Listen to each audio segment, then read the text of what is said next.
Hello, my dear students. Today I will discuss matrices, and in matrices I will discuss to evaluate value of x, y, z by matrix method. In previous lecture I have calculated value of x, y, z with help of Cramer rules. And I hope you all well known about Cramer rules, but there are so many methods to solve simultaneous linear equations. These equations is linear equation with three variables. It is so complicated, but linear equation of two variables in comparison to three variables is so easy. So first of all we will discuss about linear equation of three variables solving by matrix method.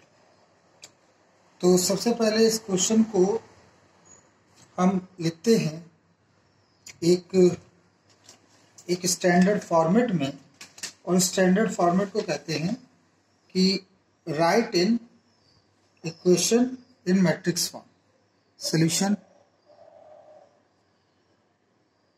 Right in matrix form. तो matrix form क्या हो जाएगी? A X equal to B.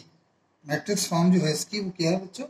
A X equal to B, where A means coefficient of X Y Z. That means 5, 7, 2, -6, 4, 1, 4, -3 and 6. These are the coefficient of x, y, z. And x define variables x, y, z, and b defines values of right hand side. Again we write it. It can be written as x equal to a inverse b. So from equation it is clear that we need to calculate first of all a inverse. How can we solve a inverse? So that is discussed in earlier last videos, in last couple of videos, where I have discussed how to calculate A inverse by matrix method. A inverse जो calculate होता है वो cofactor से calculate होता है. तो एक सबसे पहले तो हम A को लिख लें. A है 5, 7, 2, -6, 4, 1, 4, -3 and 6. This is A. और A इनवर्स के लिए सबसे पहले तो हम इसे कन्वर्ट करते हैं डिटर्मिनेंट में और इसकी वैल्यू को निकाले. तो डिटर्मिनेंट में कन्वर्ट करना बहुत आसान है. जैसे हमने इसको लिखा 5, 7, 2, -6, 4, 1, 4, -3 and 6. ये हमने लिख दिया यहाँ पर. अब अगर हम इसकी बात करें तो इसकी हमें वैल्यू निकालनी पड़ेगी, और इसकी वैल्यू हम पहले भी कई बार डिस्कस कर चुके हैं. कैसे वैल्यू निकालनी है वो प्रीवियस वीडियोस को देख लीजिएगा. यहाँ हम केवल बताना चाहते हैं कि वो मेथड क्या है, कि किस तरह से वो मैट्रिक्स मेथड में कौन कौन से स्टेप्स. इसकी वैल्यू अगर हम कैलकुलेट करेंगे तो आएगा 419. ठीक है, इसकी वैल्यू आप कैलकुलेट कर लेंगे तो वैल्यू निकलेगी 4. अब हमने आपको बताया था कि हम write down the cofactor of first row of, इसके फर्स्ट रो के एलिमेंट के कोफैक्टर हमें लिखने हैं. वो भी हमने आपको पहले बता रखा है कि किस प्रकार से हम कोफैक्टर्स निकालते हैं. तो उन्हें हम यहाँ पर डायरेक्टली लिख रहे हैं. C1. तो फर्स्ट रो का अगर हम निकालेंगे तो वो आएगा 27, -48 एंड -1. अगेन हम अगर लिखें third, right down the cofactor of second rows of A. अगर हम सेकंड रोज के लिखेंगे तो सेकंड रो के एलिमेंट के लिखेंगे तो वो हो जाएंगे 40, 22 एंड -17. और इसी तरह से हम अगर 22 -7, इसी तरह से हम थर्ड थर्ड रो के लिखें, थर्ड रो ऑफ, तो थर्ड रो की अगर हम बात करें तो वो जाएगा 2 and 43 and 62.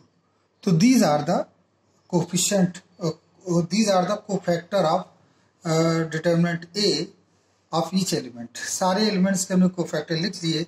अब इनके हम कोफैक्टर मैट्रिक्स लिखेंगे। क्या बोलते हैं? Cofactor matrix, cofactor matrix. तो अगर हम कोफैक्टर मैट्रिक्स इनकी लिखें तो वो ये हो जाएगी 27 minus 48 minus 1 and 40 22 minus 17 and 2 43 and 62। ये हो गया हमारा कोफैक्टर मैट्रिक्स। अब जब कोफैक्टर मैट्रिक्स हमने लिख दिया तो अब इसको हम कन्वर्ट कर देंगे किसमें? इसको कन्वर्ट करेंगे ट्रांसपोज में। वही बन जाता है आपका एडजॉइंट, वही बन जाता है आपका एडजॉइंट। तो हम लिखेंगे ए डी जे ए, तो इसमें हम कन्वर्ट कर देते हैं इसे ट्रांसपोज में। और ये आप समझ गए होंगे, ये जो वैल्यू हम इस तरह से लिख रहे हैं दैट इज ट्रांसपोज, मतलब simply convert all elements of row elements into column. ये हमारा एडजॉइंट आया। Then we calculate A inverse. A inverse का फॉर्मूला जानते हैं, adjoint A matrix of determinant of A. तो एडजॉइंट इसकी वैल्यू है 419 और ये सारी वैल्यू यहाँ रखी हम इससे डिवाइड कर देंगे। 419 और ये हो गया 27 minus 48 minus 1 40 22 minus 17 2 43 and 62।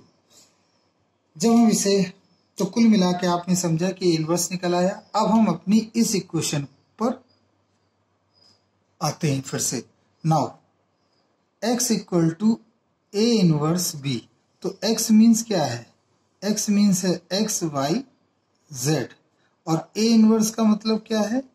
a inverse means ये जो डिवाइड में लिखा है इसको हम साइड में लिखते हैं 419 और यहाँ में लिखा 27 माइनस 48 माइनस 1 40 22 माइनस 17 2 43 एंड 62।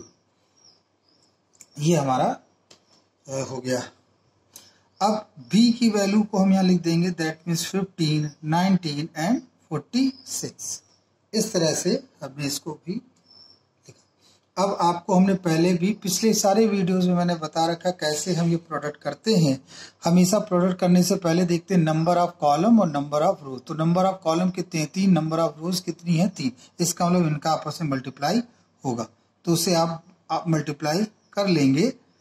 ये भी हम पहले आपको बता चुके हैं। तो जो चीजें हम पहले बता चुके हैं उसके लिए बहुत सिंपल सा है कि आप उन वीडियोस को देखें और वो चीजें आपको बहुत अच्छी तरह से क्लियर हो जाएंगी। मैंने एक एक स्टेप बता रखा है।